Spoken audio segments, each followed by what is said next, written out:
Now, hear me out. My Hero Academia's ending is nowhere near perfect, but it isn't as bad as everyone is saying. This ultimately is what the story had been leading up to, and there's no better example of that than All Might himself. The entirety of My Hero is centered around what makes someone a hero. It's more so the ideology than the powers, especially in a society where the vast majority of people have powers. This is why All Might passed on One for All to Deku in the first place. It's the quality of a hero that started this entire journey to begin with. Before the story even starts, though, it begins with a battle between All for One and One for All. They are yin and yang. While in the story, yes, one can exist without the other, on a more thematic point, they can't. As All for One was born into the world responded by creating One for All as an answer. That is why the battle between the two extends all the way back to All for One's brother.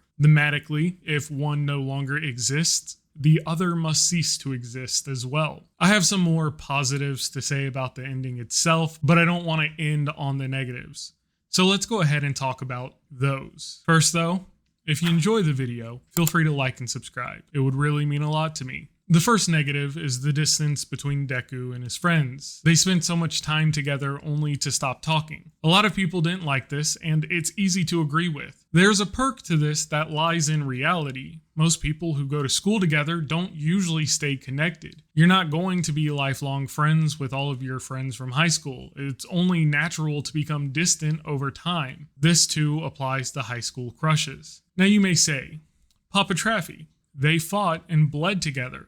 These aren't normal friends. While this may be true, life has a way of creating distance between friends even in the best of situations. My biggest issue personally, however, is Shigaraki. Deku spent so much time trying to humanize his character, and while he did do this in the eyes of the viewer, and honestly this was something that Horikoshi always added to a story, he found a solid balance of humanizing villains while also making sure that they were easily disagreeable. What feels wasted is the effort that Deku put into humanizing Shigaraki with nothing within the last chapter to actually address it. That comes with a caveat though. It isn't so much that it was a complete waste, it just wasn't used on Shigaraki.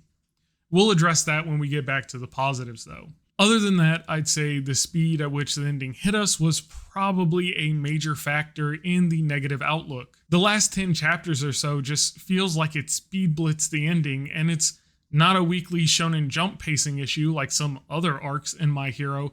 It's the complete opposite. The fight wraps up. We get one sentence to really wrap up most of the loose ends with a lot of plot holes still present, and then bam, it's over. I won't criticize it too much though, as I don't know the situation. Was Horikoshi just ready to be done?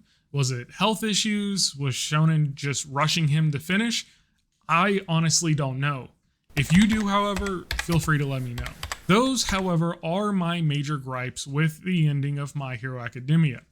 That leads us back into the positives. The first is the realism on display, how people simply grow apart over time, including Deku and Uraraka.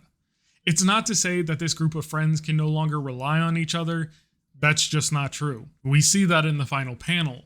That final panel doesn't tell us that because Deku is able to fight again, that they're just best friends again. No, it's to show how happy Deku is that he can be a hero again with his friends. After being told over and over again throughout the series how far technology was developing, and then seeing All Might in his Iron Man suit, this was the most natural conclusion in the case of Deku losing One for All. Seeing how the world was shaped by this world-changing threat is probably my favorite part. The humanity that Deku fought to show the viewers in Shigaraki does directly reflect on everyone else. We get an example of that when the old lady reaches out to help the new lonely kid with powers. The arc between Uraraka and Toga, while only getting a sentence to finish it up, is reflected in her starting a program to help people like Toga. While this still suffers from the pacing issue, it's still a phenomenal thing to show as the story wraps up.